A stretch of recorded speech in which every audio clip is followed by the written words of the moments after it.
Hey,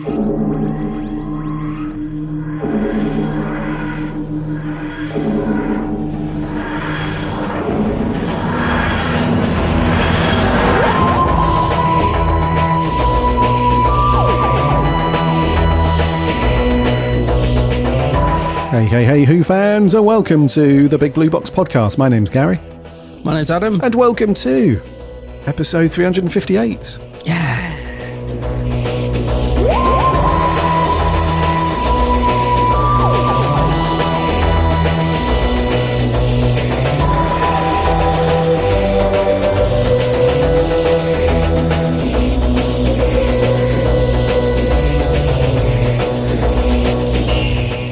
Welcome back to another week.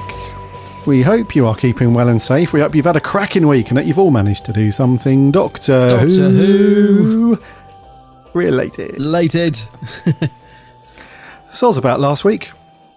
We had a busy one last week, so we didn't record. I almost forgot then that we didn't record last week, but yes, a bit busy. So my apologies, that was my fault. The old busy week. So we are back here though to do the Invisible Enemy. Our review for that is still coming up, so fear not. And we've got all of your reviews and thoughts and stuff saved, so don't worry about that. We'll be on to that. Bud, it's a bloody warm old week, innit? Over here, the usual normal British nonsense where we complain about the nice weather, but it's bloody hot. Well, no, I was just thinking that it's roasting, isn't it? Roasting here. But I'll try not to moan about it, but it is a bit warm, isn't it? It's difficult. I'm not quite sure what temperature is right for us Brits. Is it? We don't like the rain.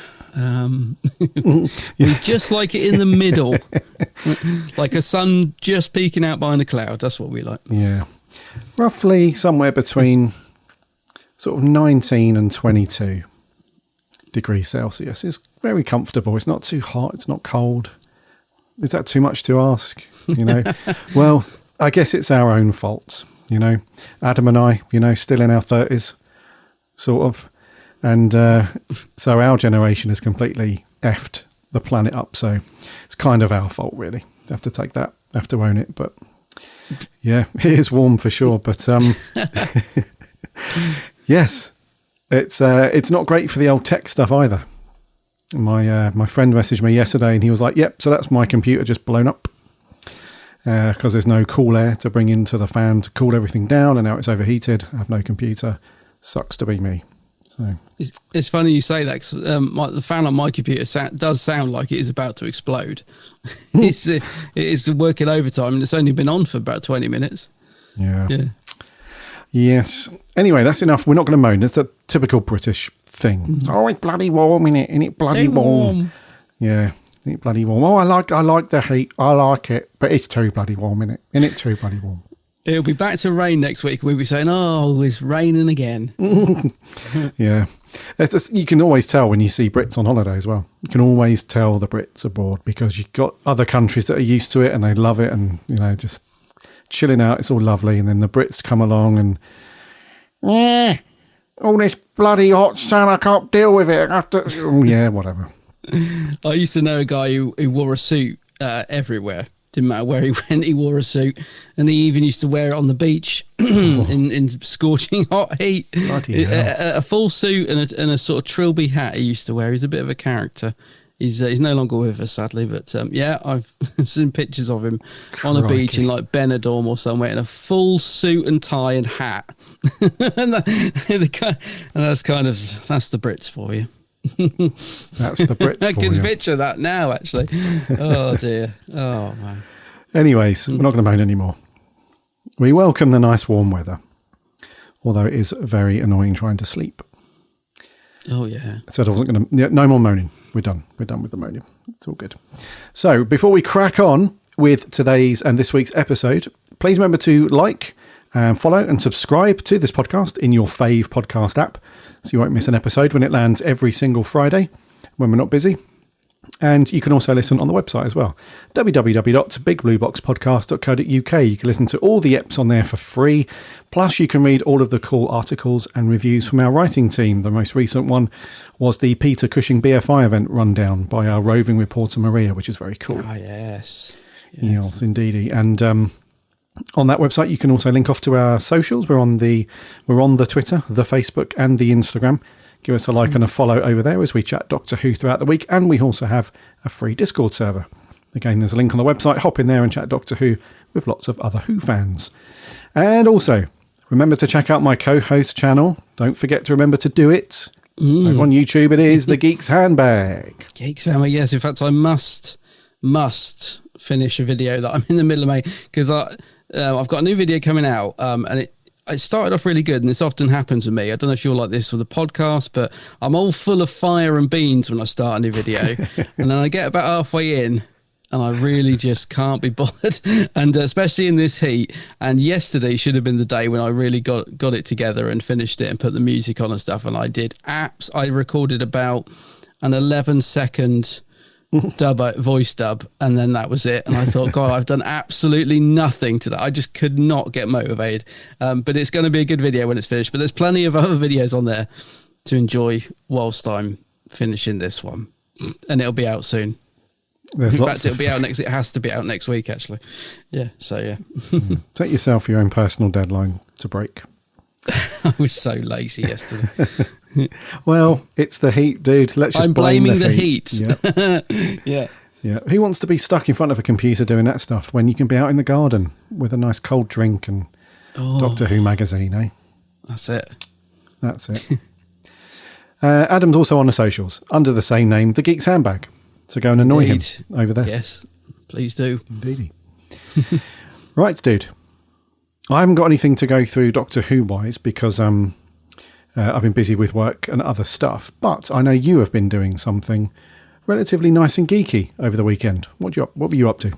Yeah, so I went to LFCC on Sunday. It's a real last minute, literally booked the tickets the night before. And I must admit, right all the way up to the lead up to LFCC, I was sort of thinking, for a lot of reasons, I wasn't going to go. I mean, the lineup this year wasn't great. There weren't particularly that many guests I was too bothered about. In fact, there was only really two that were sort of lingering there that I really wanted to meet. But the other thing of that was the money. I was thinking, it's 25 quid to get in now. That's on the Sunday. It's even more expensive on the Saturday once you add your fees on and stuff. Because I was looking at it thinking, 20, 21 or whatever it is, not bad, I suppose. And then they add on fees and it's 24.50, and that gets you in the door, doesn't get you anything else. So I was thinking money, not that many guests, and I was adding up travel costs and, food and drink and what I would spend if I did go. And I thought, I think I'm just going to give it a miss this year. I thought, I don't know many people who are actually going as well. Like there was a time me and you'd be there in a shot, isn't there? Like, not to be looking through the old rose tinted glasses, but I was thinking back to, the times when me and you have been there, and there's been like loads of Doctor Who guests, and I'm dashing around trying to meet them all, and you're rolling your eyes saying, "Oh God, he's off again." You know what I mean? Because there was so many people to try and meet. So yeah, I was thinking, I'll give it a miss, but I was sat there and I saw some pics that a couple of friends posted, and they weren't necessarily ones with guests. They were sort of like, a friend of mine had a picture on an ET bike, and it was a really cool shot. And there was like an upside down studio for Stranger Things. One of my friends, Sophie Isles, has got a stall there. There was a friend who I've chatted to for years, but never actually met. She was going to be there. So I was like, I started to sort of think I might go if I could get a photo with Alex Kingston. She was the sort of main guest I wanted to meet, because our paths have crossed a few times over the years, but I've never managed to get a picture with her. And she was the big draw for me. And also Eric Roberts. So they released some more tickets on the Sunday night. I booked them, thought, right, I'm going to go for it. But I won't book any photo studios for Showmasters until I'm in the building these days. I just won't, because they don't do refunds anymore.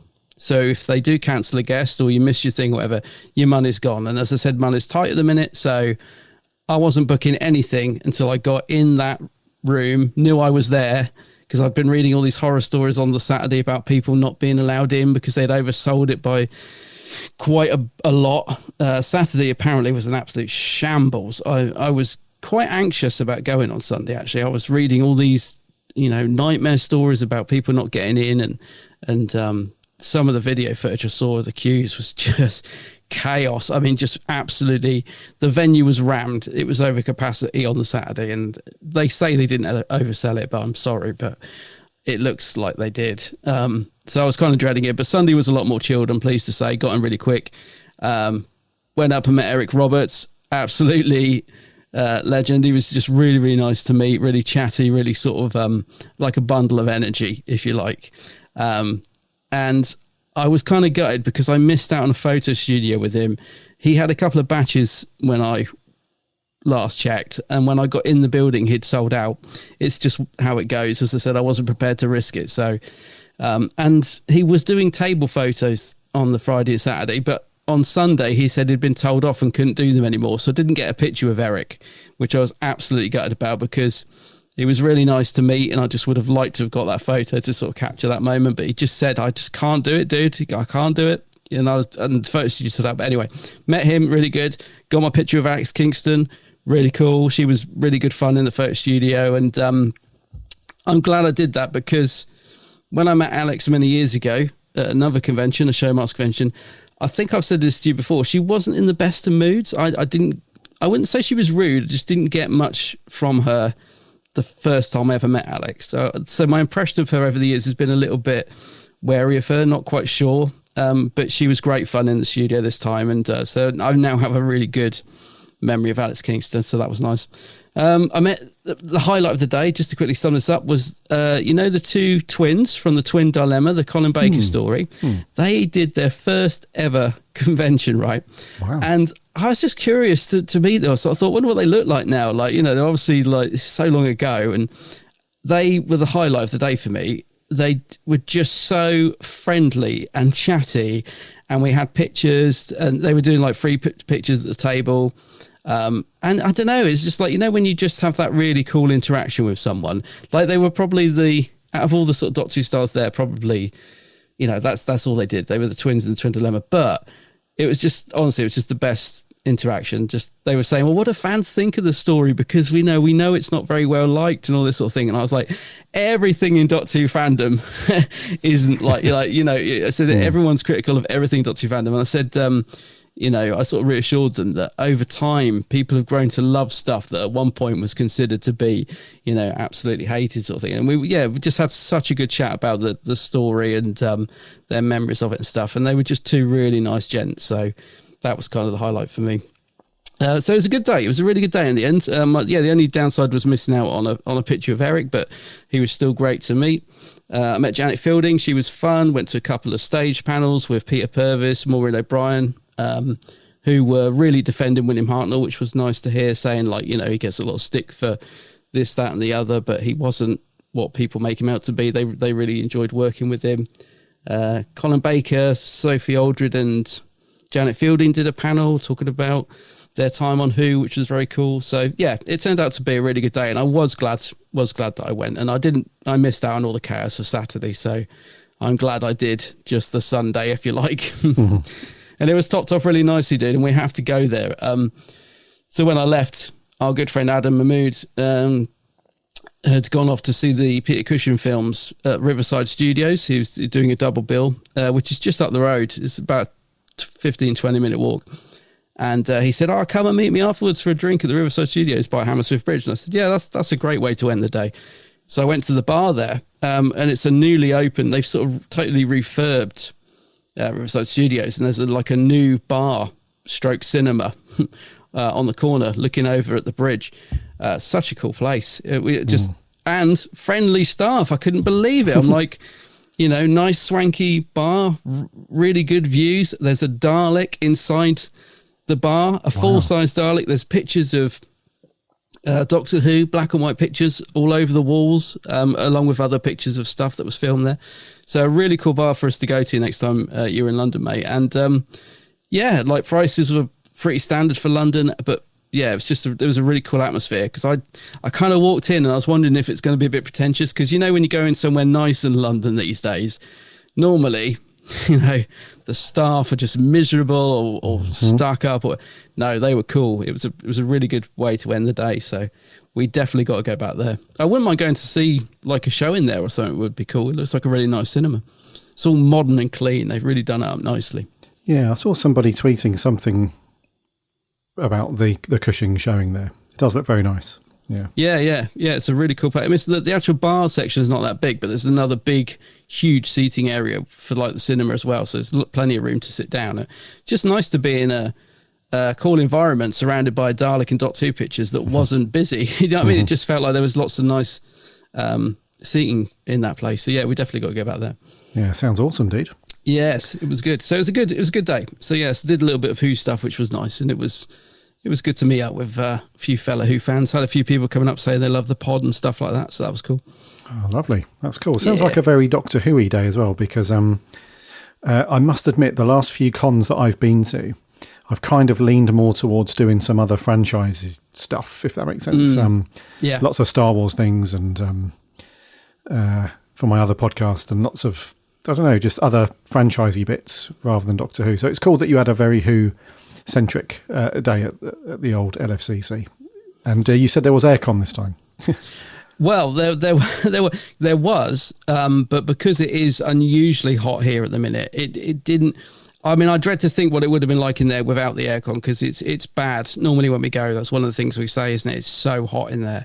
It was still roasting. It was still absolutely baking because it's got that glass roof. It's like being in a giant greenhouse in the Olympia, isn't it? It's horrible. Yeah, it is horrible. But it wasn't great. Don't get me wrong, but you could feel when I walked in, I did feel a slight breeze of aircon that I've definitely not felt before. So they are improving things there. It's so weird. They're obviously half the building is demolished. So it's quite weird during this convention that they're using the bit of the hall that is still standing because it's all being refurbed and redeveloped. So it's quite strange. You feel like you're sort of in a building site, really. It's like that. Yeah, we're in this bit of the hall because this bit's still standing, but literally next door to it is all, rubble and beams, and it's being rebuilt and stuff. And the corner of the building's all shut off and looks like a demolition site. Remember where the old Pizza Express or whatever it was in the corner? You can still see in it. It's just like a building site in the corner of the room. So you feel like you're sort of in the middle of work in progress. But yeah, they definitely had a little bit of more aircon this year, which was so needed because it was pretty hot. It does get warm, doesn't it? For sure. Yeah. Oh, that sounds really cool. There was lots of Star Wars there, though, dude. Actually, I saw. I have to say, there was they had some free. What do I call it? Sets that you could just have. So there was like a thing from Rebels with a droid in it, Star Wars Rebels. And I'm not as much as a Star Wars geek as you, so I probably don't know what the sets were, but I think it's Star Wars Rebels. There was like a part of the spaceship from New Hope, and yeah, there was a few Star Warsy bits. You probably would have liked it. Yeah, I got pictures with them, even though I do like Star Wars, but only the original trilogy, really. Yeah. I'm a bit old school. Like, I don't mind the others, but it's the original trilogy for me. Whereas you know it all, don't you? Yeah, but I'm an OT guy as well, though. Don't worry, it's my fave era, the OT. That sounds cool. I would have gone, dude. I would have joined up with you, but yeah, I was away. So that's one of the reasons why we didn't record last week. I was not here. Otherwise, I would have gate crashed. We would have caused some Doctor Who hell and then left. I'll tell you what, though, it's still, even though I was genuinely trying to be quite careful with spending this time. I kind of knew exactly who I wanted to meet and everything. It is amazing how quickly the money just goes. Like, like I had a Stranger Things photo on the set of the Upside Down, which was awesome, by the way. They had a really cool set with the clock and this creature, and you stood in the middle of it, which was £10. Wasn't bad. I thought, it's probably one of my favourite photos I got in the day. So £10 here, £20 for the two guys from Twin Dilemma, and then you got I met Jessica Martin, bought a print of her, and then photo shoot of Alex Kingston suddenly, and then food and drink later. It's incredible how much you can, even when you're trying not to spend, how much you can spend. And I've seen friends that have got 3 times the amount of photos that I did, and I'm thinking, God, your wallet must be crying in the corner of the room. Yeah, it's always the way, dude. Always the way. Yeah, it doesn't matter where you go as well. If it's a big thing like that, like LFCC or the MCM ones up in Birmingham, whatever, where they've got loads of stuff, or if it's a little small one, it's always the bloody same. I went to a small Star Wars one a few months ago now in Redditch. It's called Echo Base Live, and it's essentially in a little conference area underneath a shopping centre. And I thought that'd be okay. like nearly 200 quid later. It's like, oh God, and I've gone to LFCC in the past and not spent that amount. So it's always the bloody same. It's like, oh, I'm going to budget this amount. I've got £100, for example. That's it. That's your lot. And when you get home, you're like, yeah, wasn't quite £100, was it? Probably needed a bit more than that. It's funny because I was saying to a friend as well, because it is quite stressful. I mean, Sunday was fairly chilled. I didn't have too much stress. It was a fairly easygoing day, but there has been times like that. Remember the time when they had all the doctors? They had Chris and David and Matt. God. That day we were both there. It was just manic, and it wasn't enjoyable. It was not enjoyable. And there's like, but I was saying to a friend the other day, normally, even if it's stressful, and you come away and all the issues that you have with show masters and stuff, I think I always just about feel it's worth it. I'm always fairly happy with what I end up with, the end result, like the photo shoots. I think, yeah, I'm still glad I went, but it's not. It can be quite stressful, and I've never done an MCM. And I hear that I've heard good things about MCM cons, like the X. What is that? The ones at the XL MCM? The MCM ones, yeah. I think they do it at the I've XL. Never done one of those. Yeah, they do one at the XL and then one up in Birmingham at the whatever it's called now. It used to be the NEC, might still be that. Yeah, they're pretty big though. Yeah, I'm thinking of maybe trying a different, because I stick with Showmasters because I think it's better the devil I know. Like I kind of know where I am with them and I know what to expect. Issues and all. I kind of just know what I'm doing with them. Where I've never experienced MCM, I might give them a go because they're starting to get some. If I'm thinking of the right convention, but I saw a guest list the other day that got some really good guests from Stranger Things, like really, like a lot of the main cast. And I was like, whoa. Whereas Showmasters, as I said, they seem to be struggling this year to get. They had 2 guests from Stranger Things, which were the big guys. And I'm terrible with names, as listeners will notice. They're Joseph Quinn, and I can't think of the other guy's name.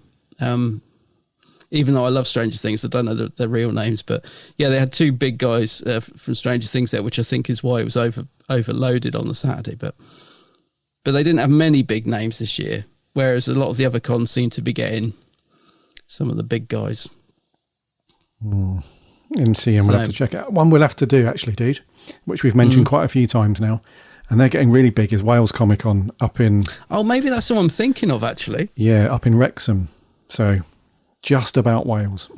So, yeah, Wales Comic Con looks very cool. And every time I see one of their tweets go up or something on Facebook, it's like, oh, there's another one. And they get some pretty good Doctor Who people as well. I think... I might be thinking of them. When I've said MCM, because there is a... on Facebook, it shows me things, events and stuff. And I did see one recently and I was thinking, God, they got some good guests. And it might actually have been Wales Comic Con, actually. I'm not too sure. I'm pretty sure they get a decent mix of people there. Some really big names now. Like they've come on loads over the last 2 or 3 years, I think. So we'll have to check that one out at some point. Yes. David Harbour and Joseph Quinn were the 2 Stranger Things people I was trying to... I've just had a look on the website. Yeah, they were there. They were obviously the main attraction. Yeah. Stranger Things is good, isn't it? Oh, man. I tell you, I've loved the last series 4. I loved series 1, liked series 2, kind of struggled with series 3. So I was a bit worried about season 4. I thought, are they running out of ideas? Is this what's happening? I think they were absolutely back to their best this season. I thought it was cracking. I really, really hope season 5 can be as good because I want it to go out with a bang. But cracking season, I thought this time. Yes. Yeah, it's very cool. Podcast coming up for that, dude. Yeah, add that to the list. Wurzel, Blake 7, Stranger Things. Yes. Sweeney. What else? A whole lot. Star Wars, yeah. Yes. Before we crack on with our review, just to let our listener know, if you've ordered or thinking about ordering anything from Eagle Moss, I think they're going through some troubles at the moment, dude. Don't know if you saw that. Yeah, I did. Yeah. Yeah, I think they filed for administration here in the UK, which means that ultimately, I think that's sort of business over and done for those guys, which is a shame because I think, I could be wrong here, but I think they had a plan to do at least another couple of dozen different figures and whatnot. So I'm not sure if those plans have been cut short now, but if you've ordered anything from Eagle Moss or whatever, I think there's a way of contacting them on the website. which is not their usual website, but it's just got a message on there about that stuff. So yeah, that's a bit of a shame because I've got a few of their bits. I haven't got a huge collection, but I've got a few of their bits, and some of them are pretty cool. But fingers crossed that the staff that work for Eagle Moss are going to be okay and can find something. But yeah, not good. Another Who-centric collectible thing. It's gone, dude. Yeah, I know. It's sad. I do really feel for the staff, and it is a shame. And I wonder about, because I buy a lot of their figures, as you know, yeah, the prices have gone up and up recently, and I've always ordered mine from Forbidden Planet. I haven't ordered direct from Eagle Moss themselves for a long time because I hate to say it, so many issues with their deliveries that I've always just got mine from FP and never had a problem. But I do buy a lot of their stuff, and I was particularly looking forward to, they were going to do the cleaner robot from Paradise Towers, and the picture of it looked fantastic, like they'd absolutely nailed it, because it's a bit like Harrop, you know. Most of the time they're excellent, but they do often, you know, they always have the odd figure that just, they don't quite get it right. It's normally the human figures, but they absolutely nailed the cleaner robot, and I think it was literally just due out, but I doubt we're going to see that now. But yeah, it's sad news, man. I mean, my wallet's pleased because the collection that they do, I always buy the magazine that comes with the figure. It's they do 2 a month. And I always get that. I mean, I think that was $6.99 when I started buying it, and now they're $11.99 an issue. So you know, it adds up. As I said, you know, every month I'm sort of buying this stuff, and but it is sad because I mean the magazines are quality actually, and the figures are generally really good that come with them. But yeah, I don't know. Maybe someone will pick it up. We don't know, because they're part of Hero Collector as well, and I've never quite understood the relationship, like what it's always Eagle Moss stroke Hero Collector, isn't it? I've never quite understood why it was 2 companies or what the deal was there. So maybe Hero Collector can pick that up. I don't know how it works. Yeah, it doesn't sound like it, dude. I think Hero Collector are their own. I'm not sure what happened there, whether it was an acquisition of some sort or a merger, but it looks to me anyway like Hero Collector are just going to carry on, and they're just going to leave Eagle Moss to sadly die. Yeah, but there's only so much you can do. You can't keep putting the prices up and up and up to cover your costs, because people are not going to pay any more than, how much would you pay for a magazine with a figurine?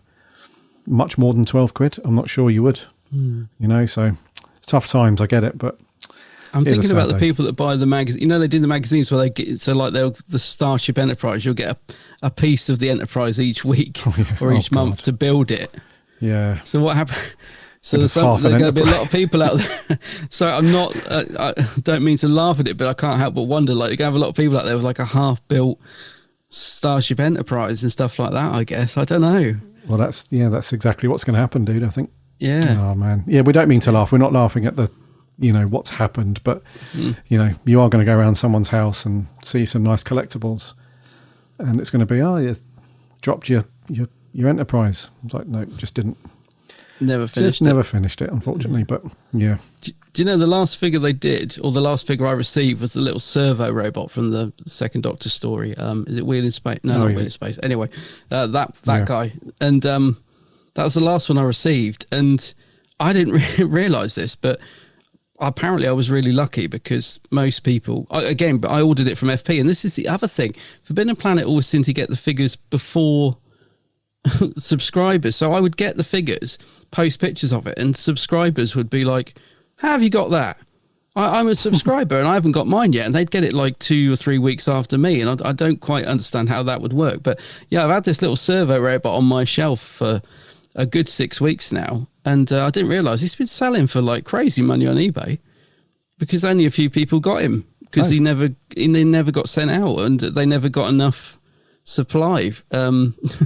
So, but I don't want to sell him because he's really cool. But I don't know. I've heard he's going for like really silly money on eBay. So he's my little nest egg. I'll just keep him. Try not to drop him, because I probably will. You know what I'm like.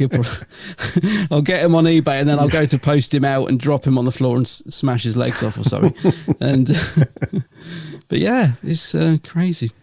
Do not open him up. Do not sell him. Well, I've taken him out of the box now. I'll have to put him back. I've still got the box. I could put him back in the box. But once the cat's out the bag, imagine me trying to carefully get him back in. Oh, God. Yeah, or your cat runs by your feet or something and you trip over. And like, God! It's like slow motion as you see it tumbling through the air. Whoa. The retirement fund just Smash gone. servo. Oh, dear. Oh, mate. We are laughing hard style, but dear listener, you have no idea how likely that would happen if Adam was I'd put money on it.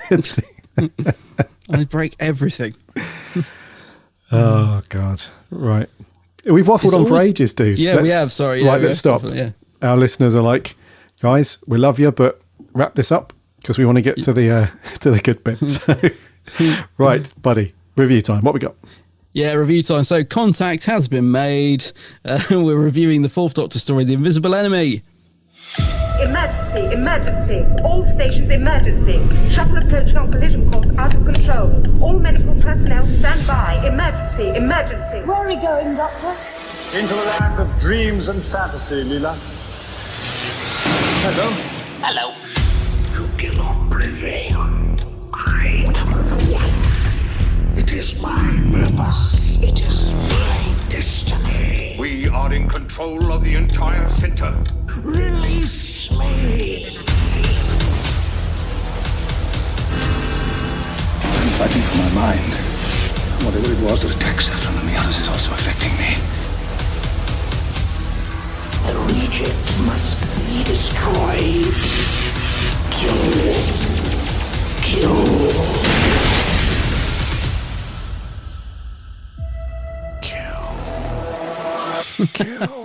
That sounds exciting. The trailer does make this sound exciting, dude. Yeah. God. Right. Imagine watching that trailer and thinking, wow, I can't wait to get this story.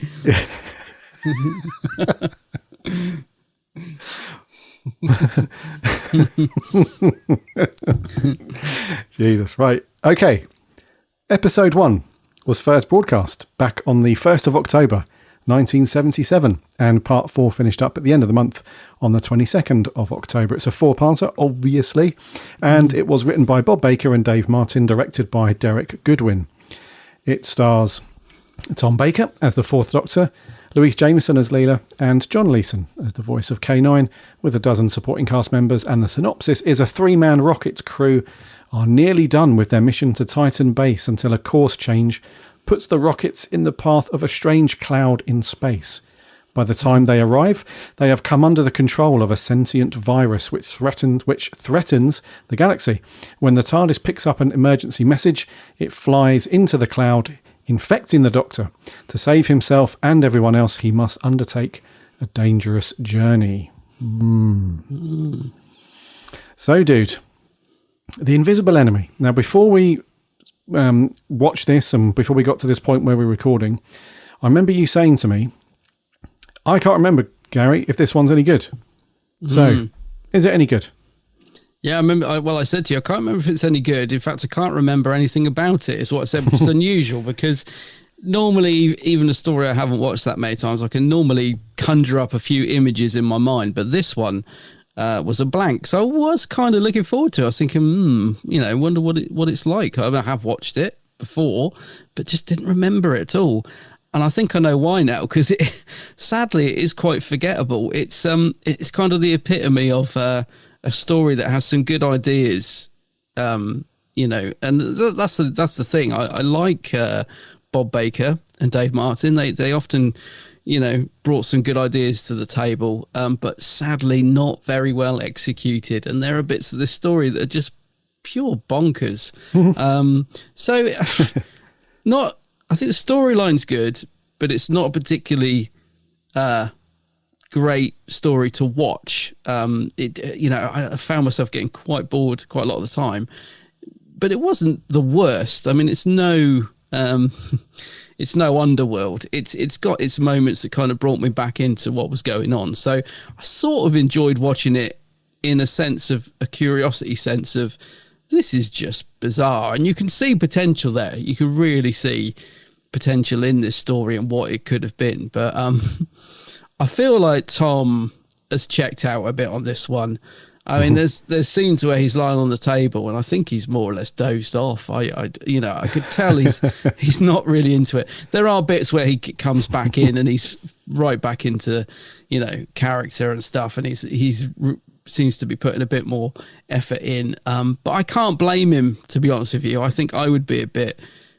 I'd find it hard to get motivated to inject some energy into this story. I think, even though the cast is fairly good. I mean, Michael Sheard, great actor, and a lovely man. I must say this while I remember. I only met him once. It was many, many years ago. I think it might have even been my very first Doctor Who convention all those years ago. I met Michael Sheard. I think he was sat next to Peter Davison or near Peter Davison. And he was just one of those people that often played quite sinister or nasty characters, but in real life was just a lot of fun. And the thing I remember about meeting him is he said he refuses to charge people for autographs. He had pictures on his table, and the one I got, you'll like this, I got him as his Star Wars character, actually, because it was the best photo that he had on his table.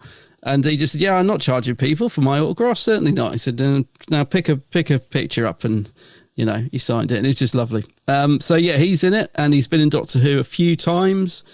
And I wouldn't say it's like his most memorable role in Doctor Who. I think some of the other stories he's given more stuff to do, but he's still good in it. I think, thank God he is in it, because he does at least, you can always tell with Michael Sheard that he's sort of putting some effort in, in every story, like Pyramids of Mars, and he's in Remembrance of Daleks. He's playing 3 very different characters in those stories, and he definitely is giving something. So he injects a bit into it. But yeah, overall, man, I mean, we'll talk about some of the stuff as we go through it. But I mean, the whole shrinking and making clones thing, I was kind of scratching my head, thinking, what the hell's going on? Like, how does that work? Like, there's a lot of scratching my head moments, and if there's one bit where I would have loved to have been a fly on the wall and would have loved for your other half to have walked in, it would be the bit where the prawn's being pushed around. I would have just loved Nat to have walked in at that exact moment and been like, what the hell are you watching? Because I bet you were cracking up at that bit. When he's being wheeled around the medical unit. I was just killing myself. Yeah, I don't know. It's weird, actually. I thought I was going to struggle, because I said to you, it's now a week and a half since I watched this, because we weren't able to record last week and stuff. I was worried that I'd forgotten it and I wouldn't have much to say about it. But even just this opening synopsis, I've realised actually there's quite a bit still logged in my memory, which is quite a relief. But unfortunately, I'm not sure it's for the right reasons. So yeah, I don't know. Watchable, but not great. I'm gonna sum up with watchable, but not great. What do you think? Yeah, that was a good rundown, buddy. Sorry, I did go off a bit on one there. No, it's great. I agree with you on the most part. And do you know, for these stories, that people don't often talk about, it's another one of those things, isn't it, where it's down the pub conversation and you're talking about Doctor Who. It's another one of those stories that doesn't really get thrown into the mix too much, does it? And you mentioned that Michael Sheard, as an example, who's been in some much better stories of Doctor Who. I think he was very good in Pyramids of Mars and Remembrance of the Daleks. He was but in this one, it doesn't feel like he's any less up for it, and it doesn't feel like Louise Jameson is not up for it, and most of the other cast members. But unfortunately, I think you were right. You nailed it. I think Tom is the only one. He's the only one for me that's a bit lackluster, surprisingly, and because of that just provides a bit of a little bit of a bit of a downer, I would say, as you're going through the story, because you almost want to just shake him and just be like, "Come on, what are you doing?" Like, get into it a bit more. So that's a bit weird, but I think the biggest thing for me, dude, is that it could have been an amazing story to watch. It's got loads of potential. It's got some great ideas, but it has no atmosphere for me. That's the problem. Yeah, true. Yeah. If you think about some other stories loads of stories, of course, where the Doctor's there to rescue some people and there's an alien threat. Some of the really good ones have got that atmospheric feel to it, where it's like, okay, is the Doctor on the ropes here a little bit? What's going on? This threat that's here, that's looming, doesn't look good at all, and they're causing a lot of trouble. With this, it just feels like, I think the only time I felt like there was any kind of build up to something is when the Doctor and Leela were cloned, and then shrunken down, and injected into the Doctor's body, and they were going through his on the way to his brain, and they encountered his immune system, golf balls, and all that stuff. I thought, right, okay, this is going to be cool. They're going to be trapped in here, and it's going to kick off. But you end up with just that scene where the Doctor finds the nucleus, and what was the story we reviewed recently where the the creature from the pit. When you got to actually see the creature. Yeah. And it was like, oh, God. The interns have had a bloody field day again. It's like, it's a similar sort of thing. It's just this blob on the floor with this thing that's waving around and stuff. Prawn. Yeah, and you just think, oh, for sake.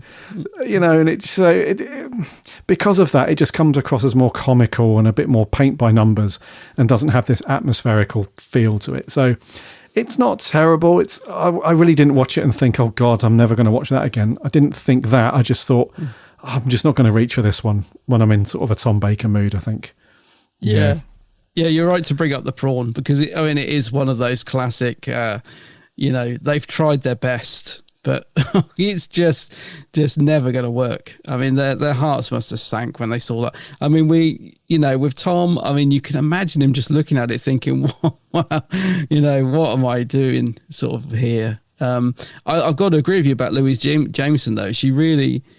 She's so reliable. I mean, even in a story like this, to me, I can't think of any story off the top of my head where I feel like she's not giving 100%. Like, even if it's not a great story, I always feel like Louise Jameson is just totally trying to find something for Leela to do, and she really plays up to this. Her character of Leela being sort of like this savage who is learning all the time. She really grasps that and brings that to every story. That she sees life through different eyes. She always looks at handling a situation in a different way to everyone else, because she, her mentality is just a very barbaric one in some senses. She just has a different outlook. And so I feel like Louise is probably one of the best things about this story, really. I wish the interactions between Leela and the Doctor had been better written, because I really didn't like the Doctor companion relationship in this. So there isn't many. I don't think there's any actually particularly nice moments between the Doctor and Leela. There might be, but nothing comes to mind. The Doctor seems almost really patronising towards her, and he's telling her in a few scenes that he's superior, and I feel like they're trying to make it that the Doctor's trying to teach Leela, but it comes across as the Doctor being a bit pompous, and he puts her down a lot, which I don't like. So I feel like that part of the script I didn't enjoy, and I think if there had been some nicer moments between the Doctor and Leela, I think that would have helped the story. It would have given it a bit of a charm, because like you said, it's missing something. It's a very sort of there's no atmosphere or sort of fun to it particularly. So if we'd had more Doctor companion moments, I think that would have helped. And I thought maybe that's because they weren't getting on. We famously know that Tom and Tom just didn't really take to Louise particularly.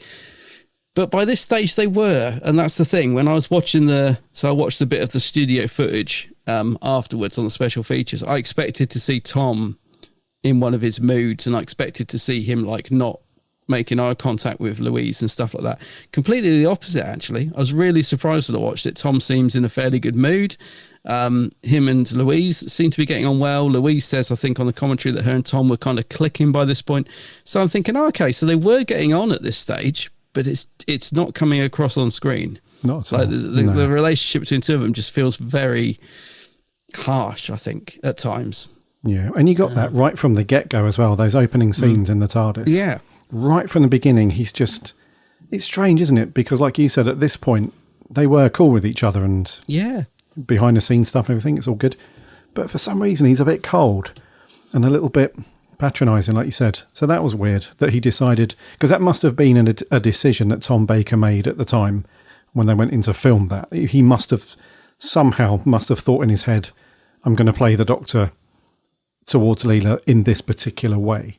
Unless, of course, and I can't imagine why, but unless Derek Goodwin was like, right, I need you to be this way with Leela. But that doesn't really make sense because there's nothing happening between them at this point. There's nothing's happened. There's no weirdness. So it must have been Tom that just thought either I'm just making a creative decision to play this character this way for a reason, or something's annoyed him.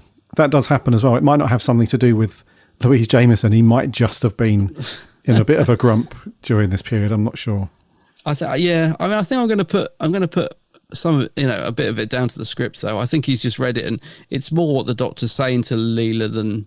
Well, no, it's a bit of both, actually. It's the way Tom's saying it, but it's more what the Doctor's saying to Leela. He just, don't know, it's just written to be very patronising towards her in this story, which I just didn't like, really. But yeah, I think it's a bit of both. But he seems in a fairly decent mood watching the studio footage. I was surprised. I felt like when I see his performance in this story, like you said, I just felt like he wasn't really into it. He's a little bit tetchy. There's a bit where you see him having to refilm a bit where I think it's where he's in his own brain or something. I can't remember. There's a bit there where they're trying to line up the shot and he's getting a bit cranky. But generally in the footage, he seems quite all right. And him and Louise seem to be having a nice little time in between takes. There's a bit where the wind machine's blowing and they're sort of laughing about where the eye line is and stuff. And yeah, I don't know. They seem to be getting on okay. I just feel like maybe it was down to the script a bit. And maybe Tom was just not feeling the story. I don't know. Yeah. That might be that, because we had that with Davison at times, don't we? He admits that openly on some of the behind the scenes things where he's like, yeah, that wasn't my best because I just really wasn't feeling the story and it just wasn't doing it for me. And so maybe that was it. He was just want to be down the pub. Don't want to be doing this. But I think you might have hit the nail on the head there. Yeah, there is a bit of a let's get this done attitude, actually. Now you mentioned it on the studio footage, it's kind of like, yeah, come on, let's get this done. And he probably is just, itching to get down the pub. I think, when I first watched this, though, one of my biggest sort of excitements, there was, I knew this was the introduction of K9. I was like, so when I'd never seen this, the first time I watched it, I was really excited because I was like, can't wait to see like how K9 comes into it. And it's kind of a cool... it's kind of cool, isn't it? This guy's built him and he goes off with the Doctor in the end. The guy, the professor says, you take him with you. And it's quite a nice introduction for K9, but it's also a bit underwhelming. I don't know. I don't know what I expected. I can't remember how old I was when I watched this, but yeah, he kind of just turns up, helps out a little bit. He's very noisy. You can tell that this is the first version of the prop, and there's some great studio footage of him crashing into the studio cameras and stuff. Like, he's out of control, the actual prop. They haven't quite tamed him yet. But I'll tell you what I liked about K9 in this story, and just tell me if you agree. It's a real subtle difference, but didn't you feel like he was a little bit more feisty in this story? Yeah. At first I was like, is that still John Leeson doing the voice, or is that someone else? I'm like, oh no, it is John Leeson. He's not quite as flippant, or I don't know. I liked K9 in this story. I just felt like he, I don't know, just seemed a little bit more, I don't know if it's the right word, serious, but I don't know, a little bit more feisty. He got a bit more go to him, and he seemed a little bit like more no nonsense. I don't know. I just thought he was quite cool in this story. Yes, I know what you mean, bud. Yeah, because he was quite obedient for the most part. Like, whenever they said go and do this, or go and attack those people, or go and do that, it was all good. He's like, affirmative, and he's off and he's doing his thing. But there were those little moments. You're right, mate. There was those little moments where he was standing his ground. Yeah. And I think maybe that was a springboard into the relationship between Tom's Doctor and K9, where the Doctor's a little bit short with him at times, snaps at him and stuff like that, because he has those moments of little, not sort of being disobedient, but just having a little bit of cheekiness to him. It's a bit like the C-3PO and R2-D2 thing, the droids in Star Wars, where they're machines, they're not human, but they have these, every now and then, these little emotional, like, human-like responses to things. And K9 had that in this story for sure. But it was great to... I couldn't believe this was the first time we'd seen him. For some reason, I thought he'd been in it already for ages. So yeah, it was very cool to see him. And that bit at the end as well, where you knew it was coming. It was like, the doctor... what's the doctor's name? It's Professor Marius, played by Frederick Jaeger. He was like, my weight limit's over. I can't take him back to Earth. Yeah. So you thought, oh, cool. Where else is he going to go? There's only one place he has to go. And yeah, it was amazing to see him go off with the Doctor at that point. So he was cool, K9. I really liked him in this because sometimes he's a bit flat. He isn't written that well. But in this one, he was cool. He had loads to do. Yeah, he had loads to do. And I think John Leeson over time plays him a little bit more comedic than he does. I don't know. He just felt a little bit more serious and, like you said, a bit more... Don't mess with him. He's, like you said, standing his ground in this, which I really liked. I'm wondering what Tom and Louise thought about the fact that K9 was joining them, because I think it was quite a late decision, from what I understand. He'd cost quite a lot to make, apparently, and we all know about Doctor Who's budget back then. So I think they felt like they'd got to use him more, and it would be good if he joined the TARDIS team. But because he was caused so many delays with filming, because his remote control was interfering with all the cameras. He would speed off in the wrong direction. He literally is crashing into cameras in the studio footage. He was really hard to control. He made look great on screen, but I think there was a lot of delays due to his mechanics, and they hadn't quite got him sussed out yet. They were still sort of finding their feet on working him. So it's kind of like, yeah, he's great. The kids are going to love him. He's cost a lot of money. Let's have him join the TARDIS. But he's going to be a nightmare when it comes to filming. Like, the viewers aren't going to see this, but he's going to, it's going to be an absolute headache having him aboard the TARDIS, which of course is why he often gets written out of the story, isn't it? The writers are like, oh, don't have K9 in it. It'd be a nightmare.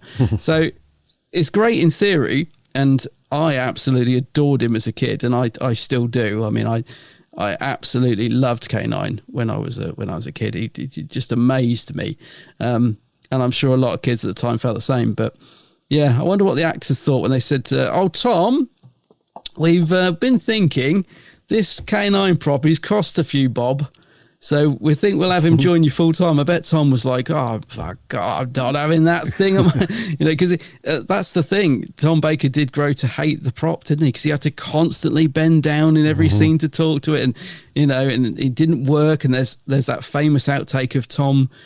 I don't know if he kicks it but he definitely swears it. He's like, "Oh, you never effing know anything."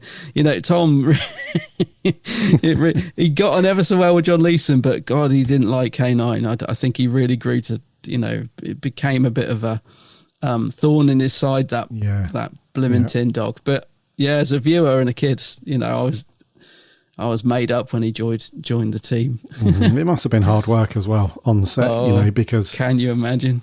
We've said it many, many times that within Classic Who, you don't have the time or the money to constantly reset scenes and go again. But so many times when the prop had just zoomed off and bashed into the set, or one of the actors and stuff, it's like, go back and do it again. So it must have been frustrating for the people making the program and trying to get on and get it done on time and on budget and stuff. But also, for people like Tom, that just was irritable every time something went wrong or something. And crikey. And he's so noisy as well, isn't he? Like in this story, obviously he's a brand new prop, but the motor is so loud. And I know they had to, change it because there was no way. I mean, the actors are trying to talk over it. They could sort of limit it in the dub afterwards, But when you watch the raw footage, it's so noisy, that prop. Like, I don't know how they do it. Like, how do they, back then, how they would have adjusted, taken the motor sound out a little bit. I don't know. They must have found a way, but it's very, very noisy. It's really you just imagine noisy. Tom trying to act over that. I mean, come on. God. No wonder he's not into it. He's probably thinking, blimmin' props upstage, you mean? I can't shout over it. I can't, I've got to bend down to talk to it. Oh, Bloody hell. yeah, nightmare. What did you think to the story then? Because it's a reasonably cool story. So there's this virus that's dormant out in space. The rocket goes into the cloud, and then the virus gets zapped into them, and it's as the name would suggest, you can't see it at the moment until we see the nucleus thing later, the prawn.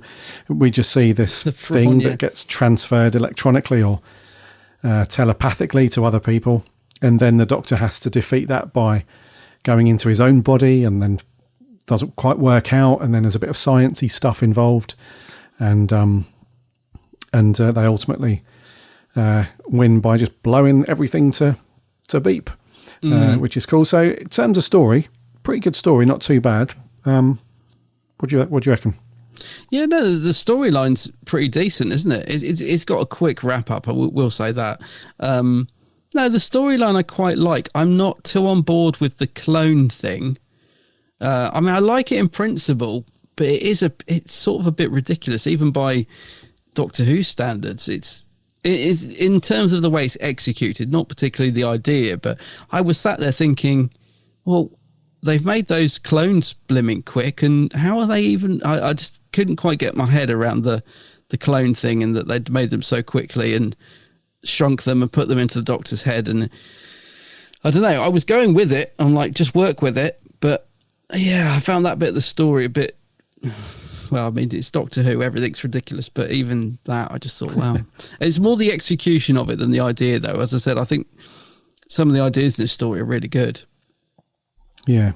Just not very well executed. Not very well executed. At times, yeah. No, I read you. And what did you think to production and stuff? Because I think that was a bit of a... It has its charm, obviously, because it's classic Who.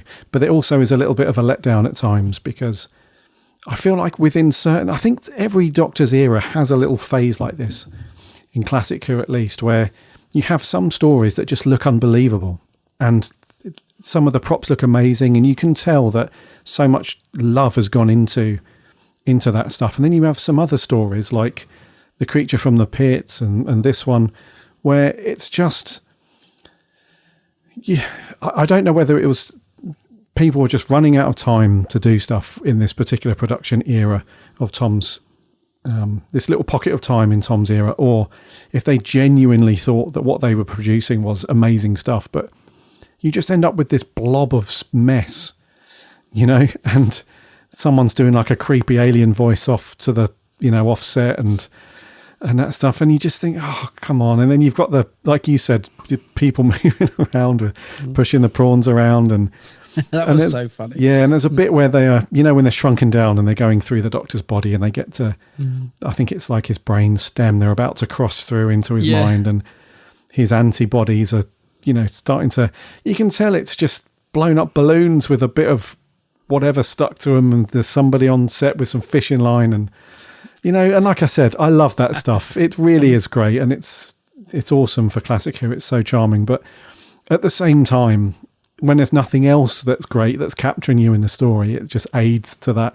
Oh God, here we go. So production wise, fairly static as well, not too much going on, not much movement, but not too bad at the same time. We've seen worse.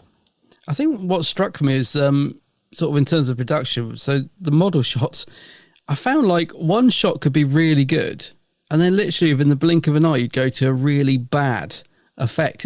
And that seemed to be all the way through the story, really. You'd sort of have one set where you thought, oh, that's kind of, like the laboratory, it's kept quite simple and clinical, looks all right, to going to the set that Michael Sheard sat in with all that sort of, I don't know, it's just full of colour, like, I don't know, it's just crazy set, it's got like the big planet with the ring around it in his screen. It just looks overdone and bad.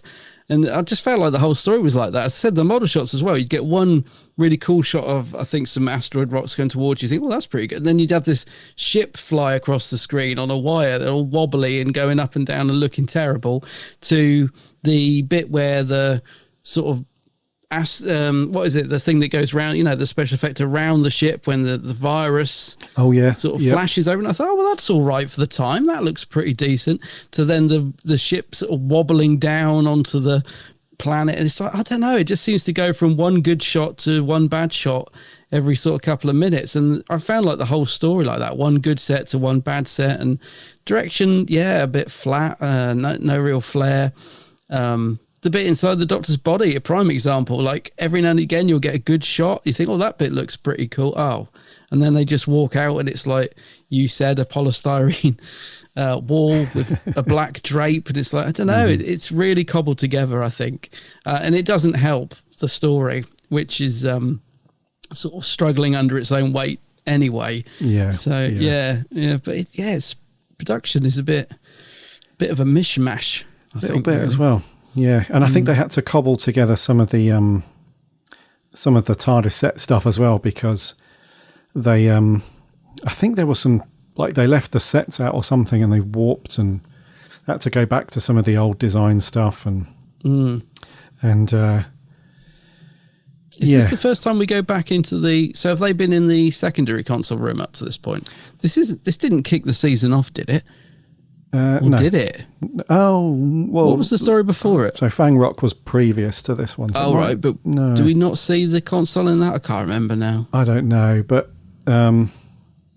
so the newer sort of like the Gothic style TARDIS set, that had been that they had all worked up to improve all the cameras being able to get around the set and everything. It looks kind of cool, but it was all wooden panels, and it was left out while they were doing something else with the TARDIS prop, and when they came back to it, all the wooden panels had warped and stuff, and they couldn't repair it, so they had to go back to this sort of older design that was based on the old console and everything like that. So that doesn't help either. The TARDIS console room looks a little bit worse for wear as well. It's very untidy and messy, and oh dear.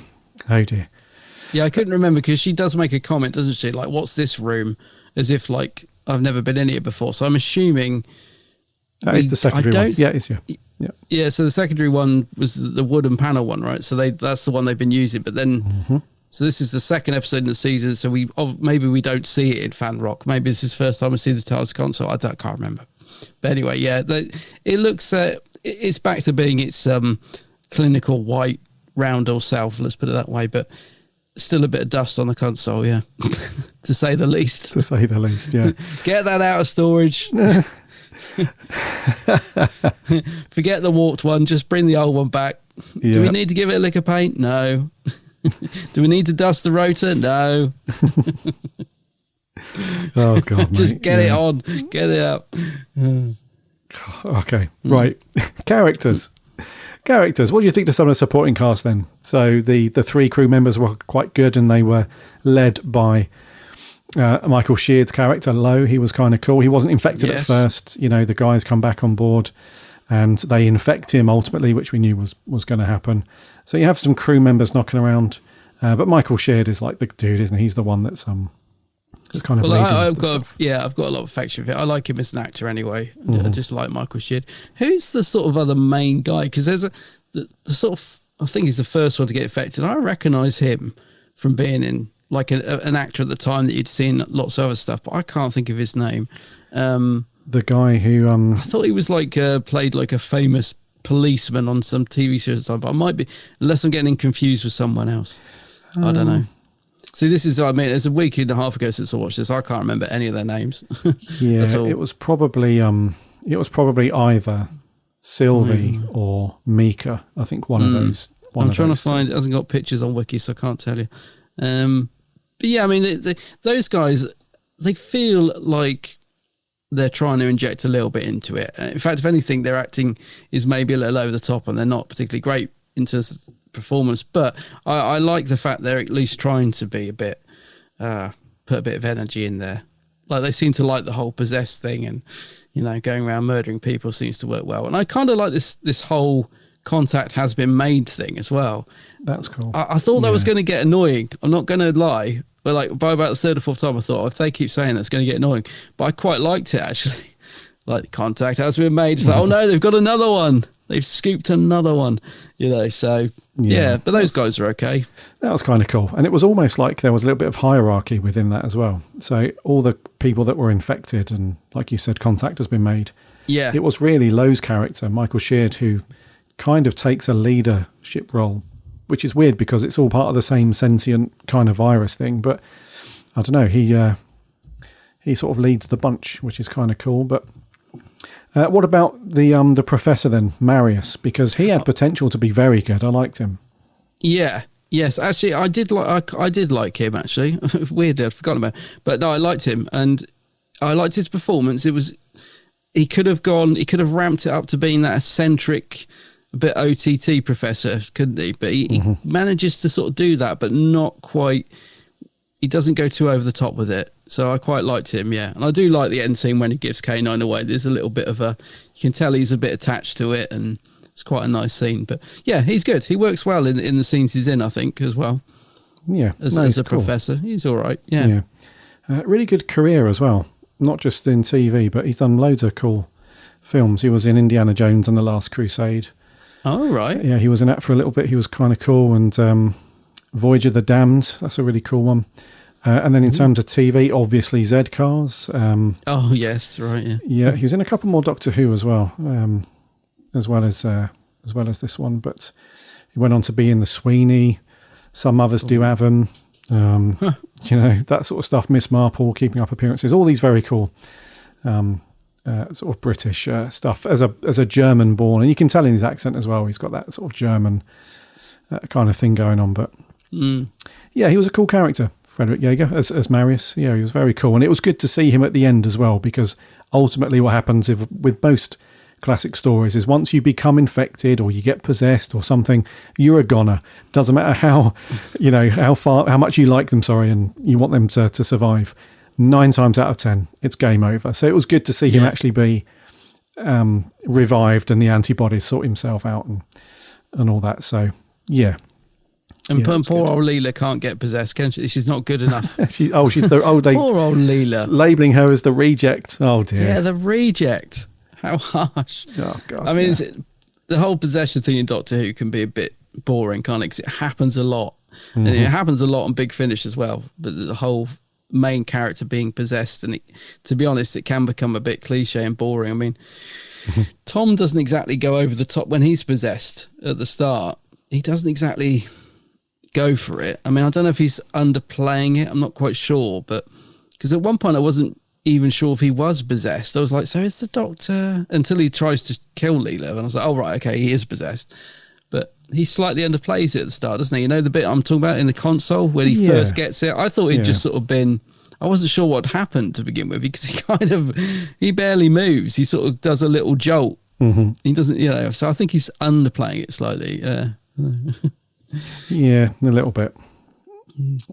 What about the makeup that they use for the possessed people? It's very fetching, very lovely silver makeup. This film would do wonders in Pride Month. But yeah, it was that was okay. Apart from when you could see Tom with some of the scales and other bits and pieces. He hated that. Almost sellotaped to his face. I mean, that wasn't too bad, but yeah, that was all right.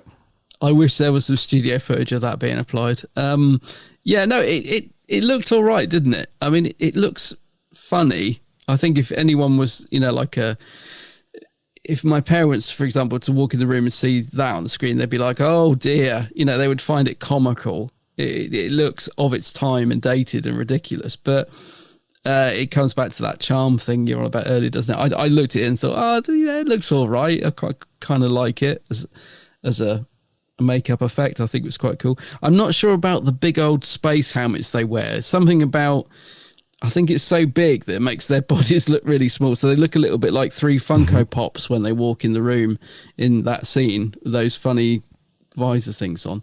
But yeah, going back to the makeup bit, I thought it looked all right, actually.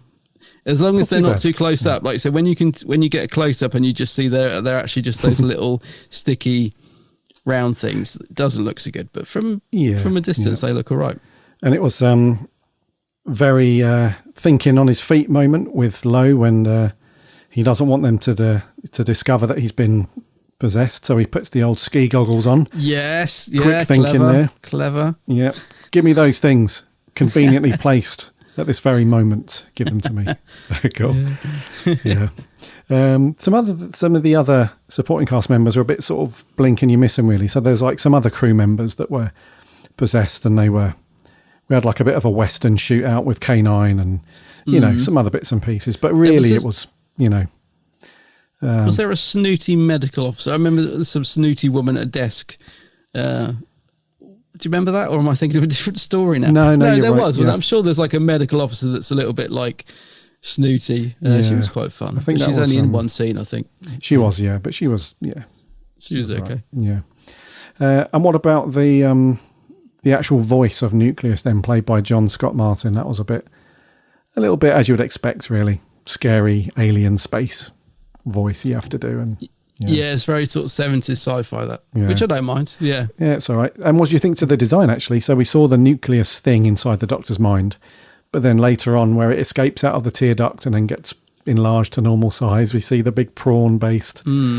Yeah, a little bit of tartar sauce with that. Yeah, some potatoes, lovely. Well, this is the thing, actually. I have a bit of a problem because I own the early DVD of this, and that's the point when... so there was a fault on the original batch of DVDs where they didn't get the layer transition right. So mine goes mental at that point. So it's very distracted. So I'm not quite sure what I made of it. It's right on the cliffhanger. It basically jumps forward a scene and then goes back a scene by about 10 seconds. And then the credit. So the credits start, then it goes back to the scene before the credits, and then the credits kick in. It's really disjointed. So it was very strange watching that. I probably should have watched it on BritBox or something, but yeah. The BBC did offer replacement discs for that. I just never managed to get one. So, and I'm just thinking now it'll come out on Blu-ray one day, so I'll just wait for the season 15 set or whatever.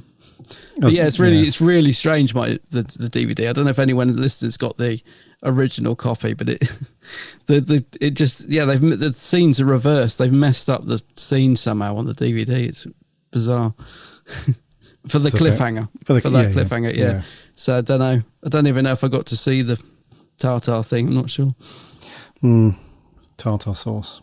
Nice. But the prawn thing it's strange. I remember, that is the cliffhanger bit where he escapes, and it's okay. I think when he's coming up through the room, he's sort of getting bigger.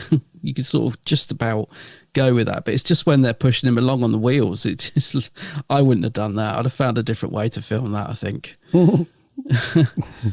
because it just doesn't look very good. No. Oh dear. Right, back to characters. Leela, Louise Jameson. Great, really good. Great, yeah. I love Louise Jameson's Leela. I think she's every story. I just pretty much. I mean, there might come a time when we review one where I don't think she's good, but I doubt it. I always feel like she's trying to put some effort in and give all she's got. So no different here. No complaints really. Yeah, she had a couple of scenes where things got a bit tasty as well. A couple of little fight scenes. Oh yeah, she was always willing to get stuck in to a ruckus. A ruckus. Yeah, she does get her hands dirty a couple of times, which is cool. Stabs a couple of people as well. I mean, you wouldn't get that now, would you? That's what I was just thinking. Yeah, she goes to town with the old throwing knives a little bit, which is cool though, because you need that. You need a strong female accompaniment to Tom, who's normally very strong and stuff. But yeah. So Tom Baker, then I think we've kind of gone through with him. I mean, there was a couple of scenes where he was good and where he was Tom, as you would expect. But yeah, I think as we said earlier, he's a little bit not really feeling this story, it feels like.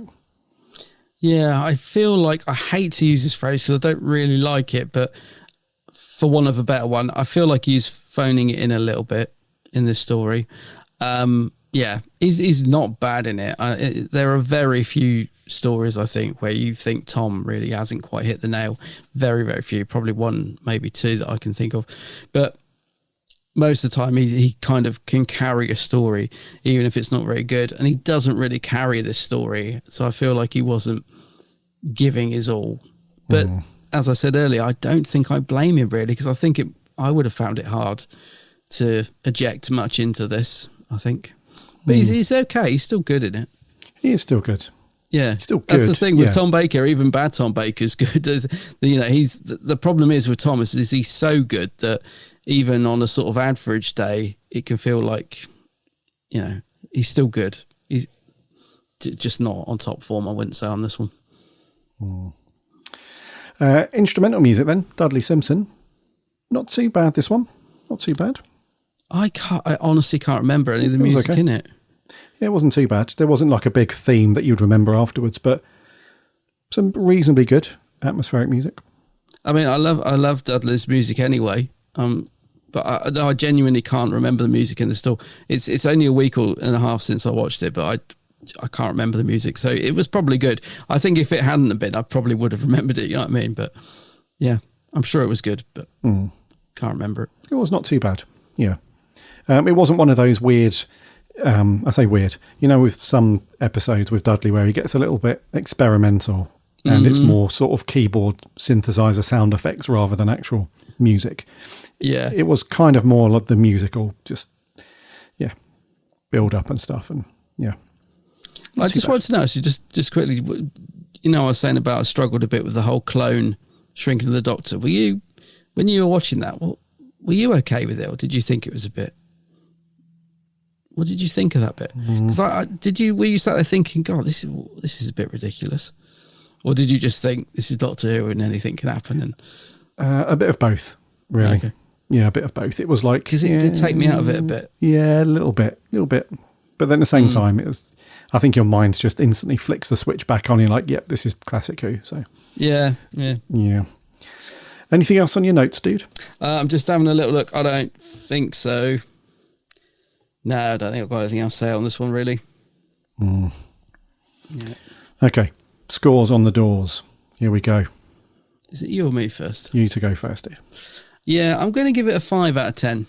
Oh, 5. It's one of your lowest. It's a bit low. It's a bit low, but I didn't think it was that great. Maybe I might add a 0.5 on because, 5.5 is my final answer. It's watchable, but it's just not executed very well. Okay. And it is forgettable. It's not one we're going to be talking about down the pub, I don't think. No. Well, yeah, exactly. I'm slightly higher than you. I'm going to give this a 6, bud. Okay. Just because I think, potential aside, it is still an okay watch. There's just certain parts of it that make the overall experience just a little bit lacking in something. Yeah. But it wasn't too shoddy. Yeah, it wasn't too shoddy. It was just a bit, not enough atmosphere to make it any higher for me.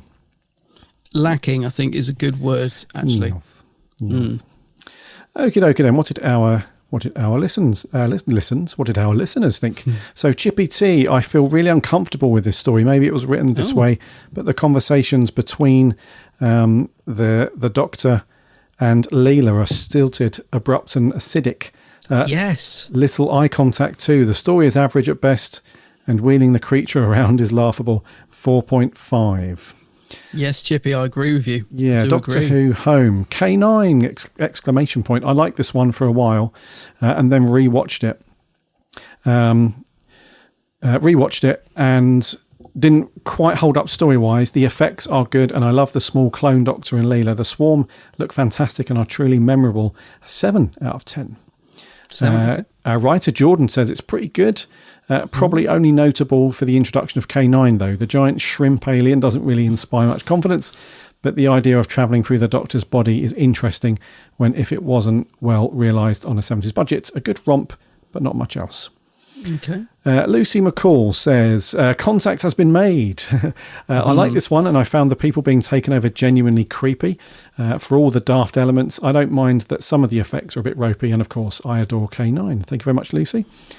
I think that was your first review, your first time getting in touch, so thank you very much. Also, this one, the stylish one, Doctor Who Style, says, I'll be honest, I don't like it. I think the pacing is bad.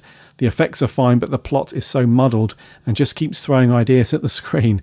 It's a messy, poor-paced story, and I'm just not a fan of it. One of my least favourite Fourth Doctor stories. Glad others like it, though. Okay. Thank you very much. Jacob says, actually, really enjoyed this one. A bit of an underrated story. I think K9 is one of the most underused and underrated companions. I thought he was great in this. A 7 out of 10. 7, all right. Will Sanger, I think K9 is introduced well and used effectively, and Louise Jameson is probably at her best in the role of Leela. However, it simply doesn't have the budget for the ideas. The monster is ludicrous, as are the sequences inside the Doctor's brain. A 3 out of 10. Oh dear, Edward Galooly, not a good one. The sections in the Doctor's body look awful. The villain is a big, unconvincing shrimp. 3 out of 10. Please show Nat that scene. Yeah, I will, yeah. She'll crack up. Tom Turlow, one of Tom Baker's lesser stories, but still fun and watchable. The Bristol boys were always full of ideas, perhaps too many, and this is ambitious but cheap. Nice to see K9. All of the inside the Doctor's brain stuff is risible. Crap, but nostalgic crap. 6 out of 10. Is that the quote on the back of the Blu-ray? That's the Blu-ray. Sarah Louise, the Running Hoovian, says, a fun story. I enjoyed it. Some parts seemed far-fetched. Then I reminded myself it's science fiction. Yeah. The Dr. Leela and Professor Marius were great, and we got to meet K9. The body sets were very good, and the alien was okay, but the external shots reminded me of Button Moon. Yeah. You've nailed it there, Sarah. Button Moon, Moon. 7 out of 10 from Sarah. And lastly on Twitter, Lewis Palmer says, coincidentally, I'm watching it right now as part of my marathon. I honestly really, really enjoy this one. I don't get the hate. Great concept, absolutely wonderful character stuff between the Doctor and Leela, and great fun. Also, something about it really freaks me out. Laughy emoji face.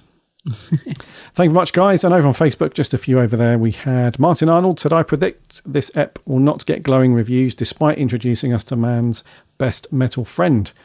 But it has two things going for it. Michael Sheard and a really creepy soundtrack that makes effective use of that rasping percussion effects. The makeup is old school and very effective, though bonkers the story may be. I really like it. 7.5 robot dogs out of 10. Cool. Our other writer, Harry, says, first classic story I ever watched. Remember it being pretty good. Really? Cheers, Harry. And lastly, Charlie Turner. It's quite a long review. Just says, I would say that Tom Baker's era was starting to go downhill a bit at this bit. Some of the stories were hit and miss, with a few exceptions here and there. It goes on to give it a 5 out of 10. Says it has some Star Trek vibes, this one. Maybe a little bit, yeah. Maybe a little bit. Yeah. Yeah, quick quiz question for you. Shoot. Quick quiz question. Who wrote the theme tune to Button Moon? Button Moon. Button Moon. I think I know this. It does tie in with Doctor Who. It does a little clue for you. It's someone related to Doctor Who. Yeah, I can't remember. I think I know it, but it's been decades since I knew it. But go on. Well, it was old Davo himself, Peter Davison. Oh, of course, and then wife, I think, Sandra Dickinson. They wrote, Peter Davison and Sandra Dickinson. That's wrote right. the theme tune to Button Moon. He must have been having a wild time back then because he's also randomly like a pig on a... he's like a space pig on a table about to be eaten in a really small scene in Hitchhiker's Guide to the Galaxy. Peter Davison just does these random things around about this time. So he does, yeah. But he was really into his music, wasn't he? I remember, if anyone's read Peter Davison's book that came out a few years ago, that's right. He was really into. I think he wanted to be a musician before an actor, which didn't quite play out for him. But yeah, that makes sense. Yeah, very cool. Button Moon. Right. Thank you very much, all of you, for sending in your reviews and scores. I think the average is probably about a 7, I would say, in the end. 6 or 7, yeah. Yes. So that was The Invisible Enemy. What have we got next week, bud? Yeah, so we're about to Torchwood Miracle Day, and this is episode 5, so we're getting to the halfway point now, and it's called The Categories of Life. That's an interesting title, that one. Categories of Life, yeah. What does that mean? We will find out. We will. Same bat channel, same bat. Shall we wrap it there, Deed, for episode 358? Alrighty.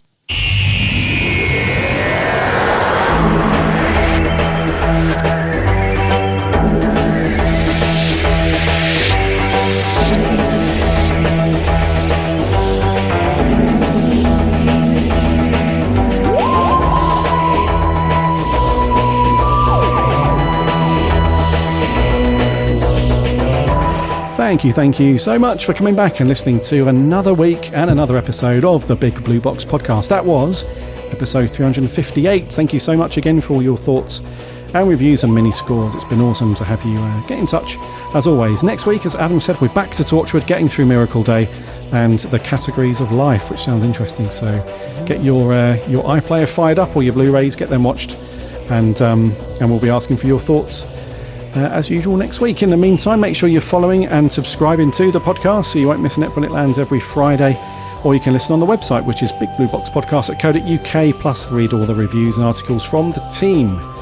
We are also on the socials, Instagram, Twitter and Facebook, and we chat Doctor Who throughout the week, so come and get involved over there.